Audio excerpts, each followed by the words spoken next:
nungsiba ningol thawai oiriba manjanangbu nungsiba ningol thawai oiriba nungsi lambi thattuna thamoi sikudum chankare nungsi lambi thattuna thamoi sikudum chankare nungsirude nangse thamoi singna nungsirude thamoi singna nungsirude nangse thamoi sing nungsirude thamoi singna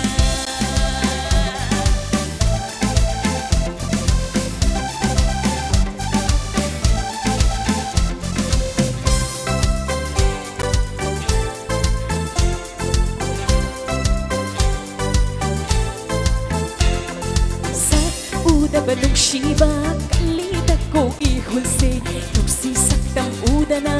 lenba ngamloy punsise jamla aigit hamoy na langgit amagda kanjaba langgit putning nayabiu langgit hamoy na kambiu sa udaba nungsiba kalida ko ihulse nungsi saktam udana lenba ngamloy punsise jamla aigit hamoy na langgit amagda kanjaba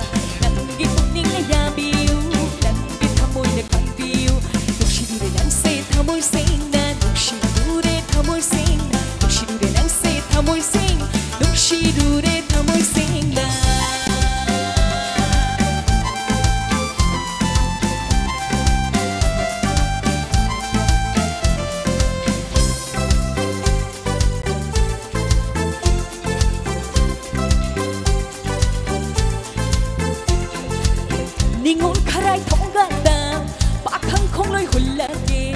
amuk tang di thokla tu pukmin pamina chagi yawa khonje nungsiba hairi mangai pakchaba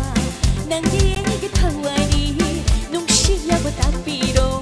ningon karay thonggada pakhang khongloi hullage amuk tang di thokla tu pukmin pamina chagi yawa khonje nungsiba Hari mangai pakchaba nang dieng thawani nungsi yawa tapiro nupito na yeng lau nungsi kinot haplamo nungsi kai hokja riba thamoy ai gi khangbi hey manjanang bu nungsiba ningol thawai oiriba manjanang bu nungsiba ningol thawai oiriba nungsi lambi sikudum chankare nungsi lambi thattuna thamoi sikudum chankare nungsirude nangse thamoi singna nungsirude thamoi sing nungsirude nangse thamoi sing nungsirude thamoi singna